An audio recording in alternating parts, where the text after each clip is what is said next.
Hoy nos acompaña en Periodista Digital Humberto Vadillo, periodista, ensayista y empresario.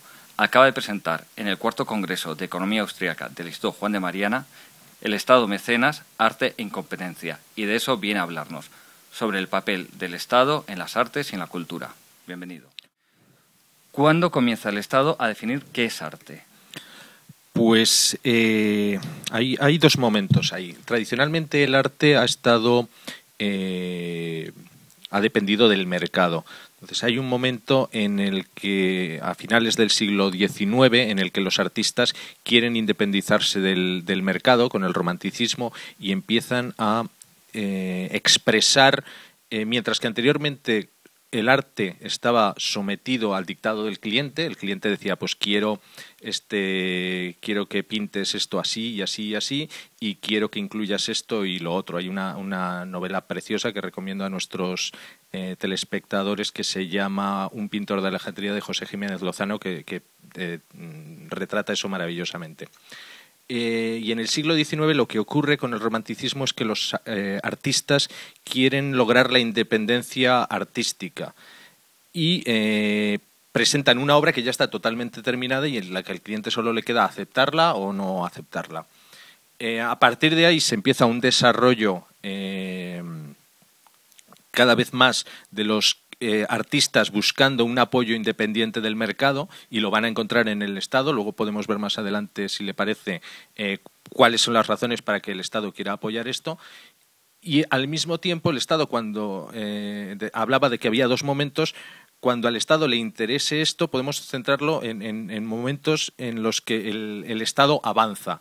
Y el primer momento en Estados Unidos es en el New Deal de Franklin Delano Roosevelt, cuando se empieza, es el primer momento en el que se establece un apoyo específico a los artistas, a darles dinero por parte del Estado. Después, en 1965, con la Gran Sociedad de Johnson, es cuando se va a establecer el sistema actual del National Endowment for the Arts, que es el que da dinero. En Inglaterra, a instancias de Lord Keynes, va a ser a partir de 1946, y es muy sintomático esto, y yo creo que nos da una pista de por dónde va el apoyo del Estado al arte, que sea Lord Keynes el que va a dar las ideas para que se establezca el Fondo para el Arte, y que al mismo tiempo que se establece el Fondo para el Arte se establezca la sanidad pública y se pase de la enseñanza privada en Inglaterra, que era magnífica, se pase a un tipo de enseñanza comprensiva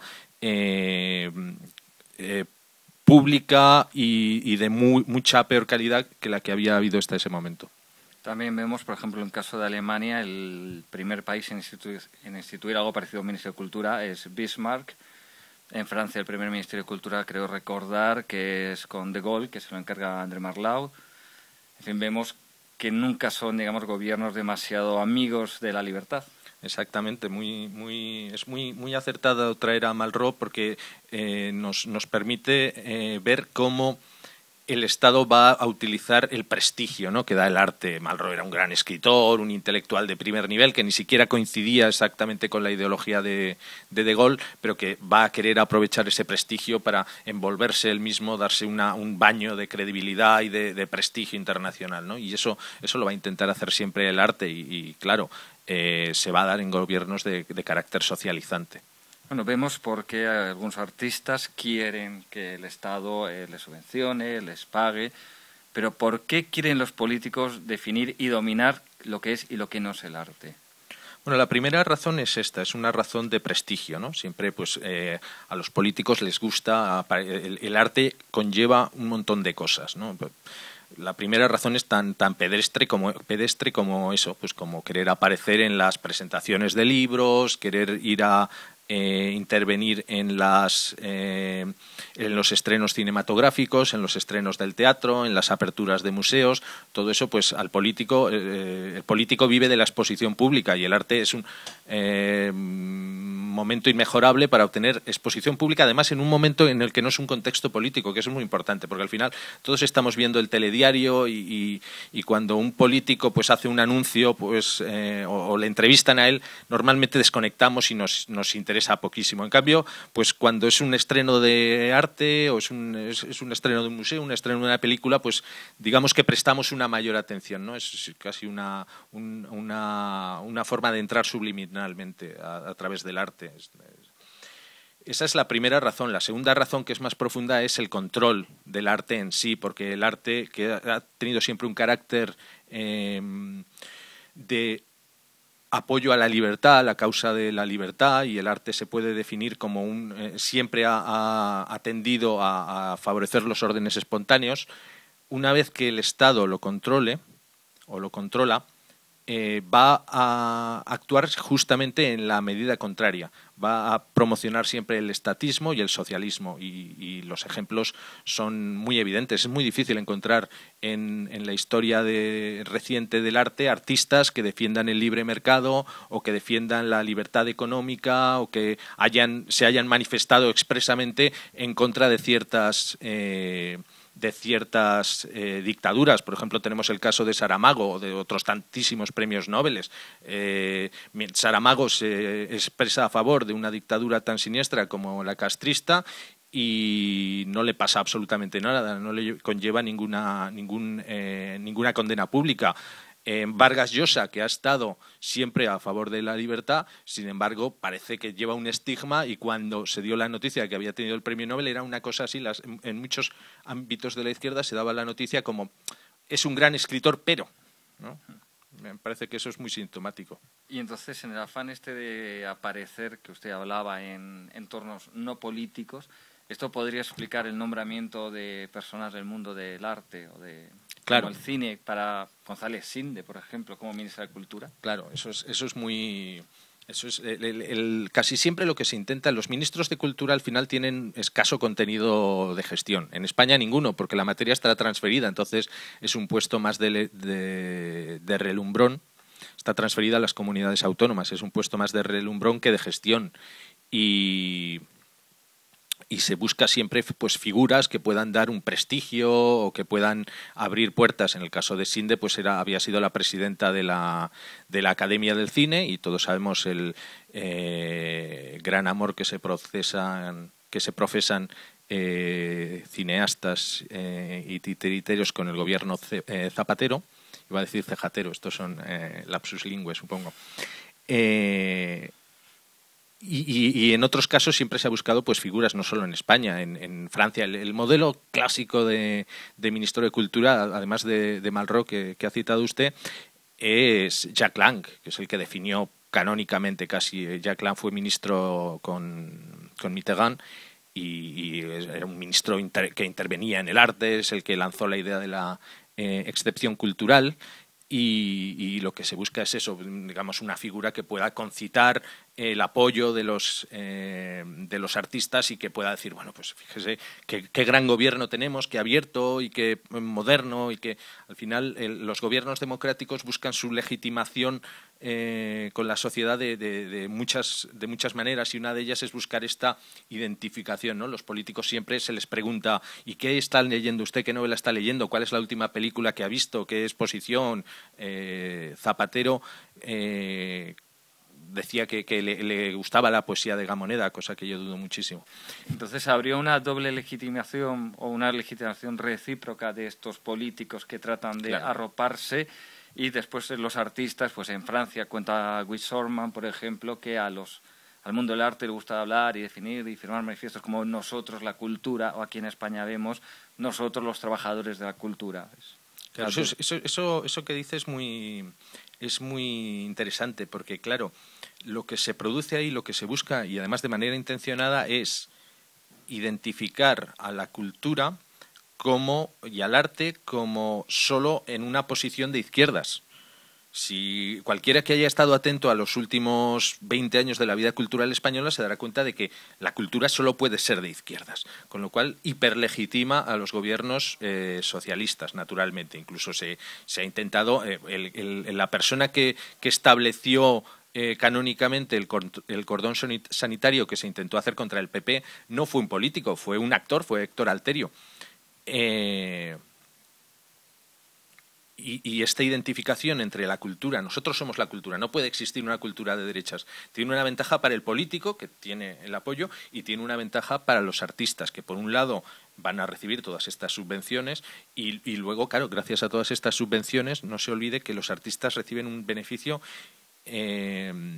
casi impagable, que es que no tienen que recurrir al mercado. Por lo tanto, son libres de hacer prácticamente cualquier cosa. Una película española no tiene que gustarle al público. Una obra de teatro moderno no tiene que gustarle al público.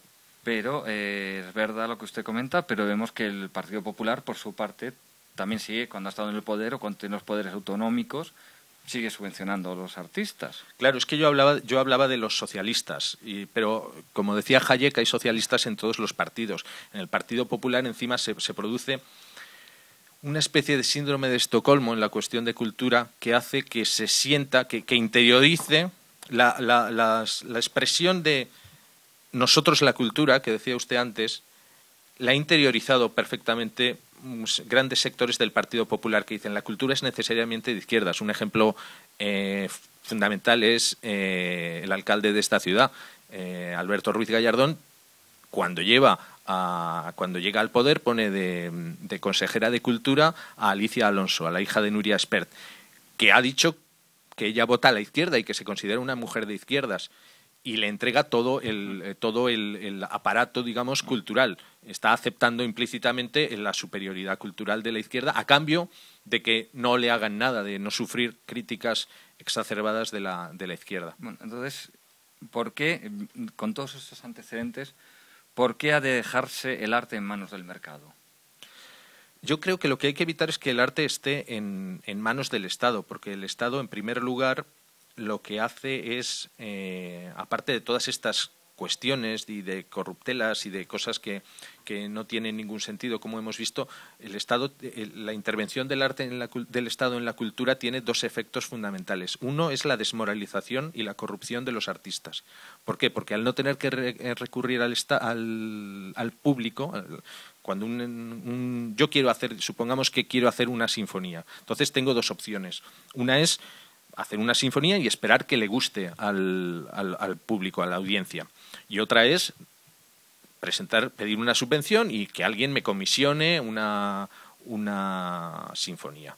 Claro, en el primer caso yo tengo que saber qué es lo que le gusta al público y tengo que coger mi arte y llevarlo a la sociedad, que es lo que han hecho los artistas a lo largo de toda la historia. En el segundo caso yo solo tengo que gustarle a la Comisión de Control de las subvenciones en materia musical, o como se llame en cada comunidad autónoma o en cada país.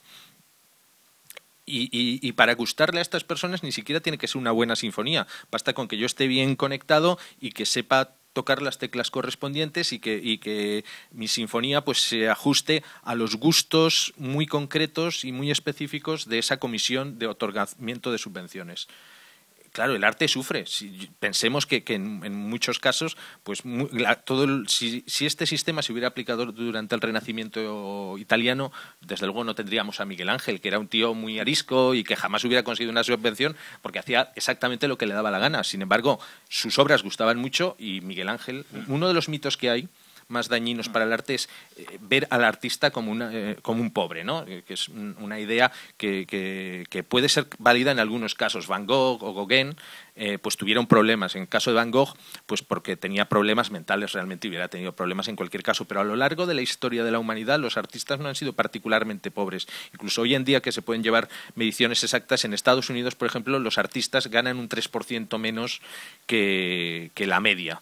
Y a lo largo de la historia ha habido muchos artistas que han ganado mucho dinero. El propio Mozart, que también a partir de la película Amadeus se ha establecido esa idea de que Mozart era pobre y vivía... No, Mozart ganó mucho dinero. Mozart le escribe en un momento dado a su padre, le escribe una carta diciendo si yo escribo música para ganar dinero porque es lo más importante que hay después de la salud. El pobre perdió la salud enseguida, pero Mozart murió en la pobreza porque se jugó todo el dinero, le gustaba mucho el juego, era adicto a las cartas y a otros tipos de juegos y bebía y se pulió el dinero que ganaba, pero los artistas no han sido pobres a lo largo de la historia. En general ha habido muchos artistas que han ganado muchísimo dinero. Rubens no sabía el dinero que ganaba, Rembrandt tenía una casa estupenda, murió también en la pobreza, pero porque se metió en negocios muy dudosos de alto riesgo, pero por sus pinturas ganaba muchísimo dinero. Usted también defiende la idea de que las subvenciones favorecen un arte elitista. Claro. Para eso basta irse al Museo Reina Sofía, ¿no? el Museo Reina Sofía está lleno de cuadros que son muy difíciles de que encajen en el gusto. O la música clásica que citaba antes, prácticamente desde que aparecen las subvenciones, la música clásica contemporánea desaparece como arte. Es una música que no le gusta absolutamente a nadie. Es muy difícil encontrar a alguien a quien le guste la música atonal.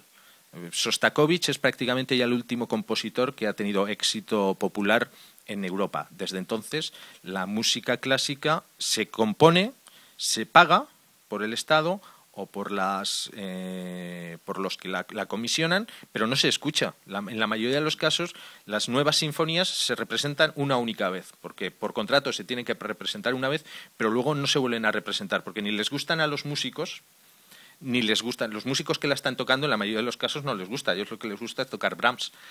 Ni les gusta a la audiencia. Y en la música clásica yo le recomendaría a nuestros telespectadores que hicieran una prueba. Si les gusta la música clásica, comprueben que normalmente las piezas de música contemporánea se ponen siempre en mitad del concierto. ¿Por qué?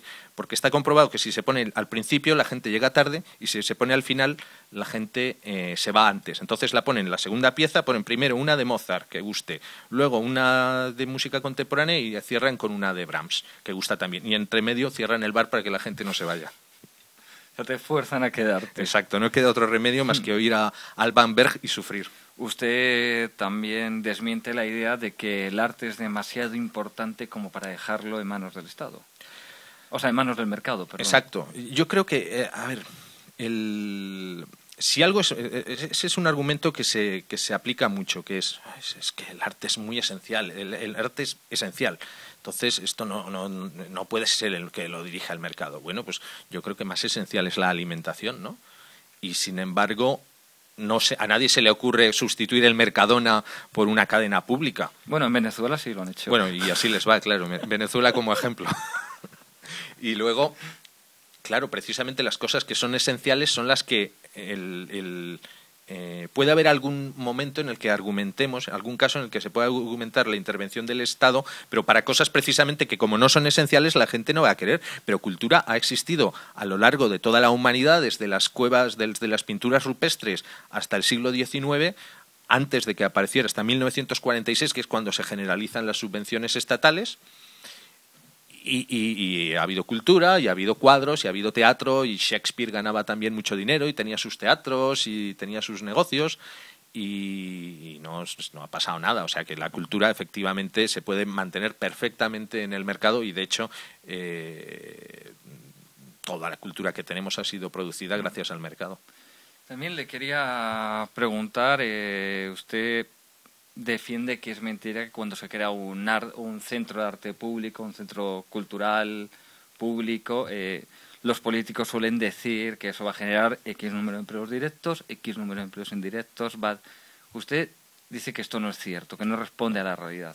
Esa es una argumentación muy típica y se emplea, les gusta mucho a los políticos emplearla porque es muy atractiva y es muy difícil de contrarrestar, ¿no? Es decir, es que vamos a levantar, fíjese usted, nos vamos a gastar 2.000 millones bueno, quizá 2.000 sean muchos, 200 millones de euros en este nuevo centro de arte contemporáneo, pero van a crearse 300 puestos de trabajo directos y 500 indirectos, y como resultado van a fluir 100.000 turistas más a nuestra ciudad, que se van a dejar dinero en los restaurantes y en los hoteles.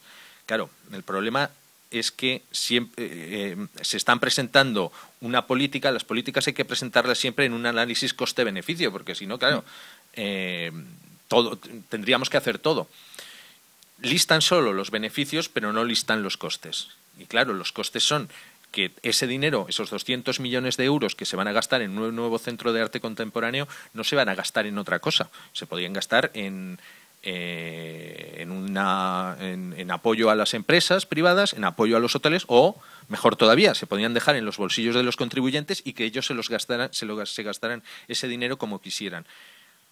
Naturalmente, si dejas ese dinero, esos 200 millones de euros, en los bolsillos de las empresas y de los contribuyentes, la economía va a subir, muchas empresas van a mejorar, van a poder contratar a otras personas y a lo mejor se van a contratar como resultado en vez de los 200 trabajadores que iban a ir al Centro de Arte Contemporáneo, se van a contratar 500, pero eso nunca lo sabremos porque, como decía Bastiat, el buen economista distingue entre lo que se ve y lo que no se ve.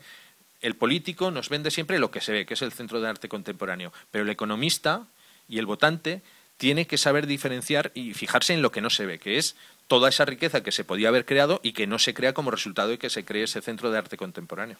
Y ahora ya para terminar, y si no le importa con cierta brevedad, hace unos meses en Europa se empezó, fue Alemania, también lo hizo España, a considerar los videojuegos como obras culturales. En Estados Unidos lo acaba de hacer el gobierno de Barack Obama.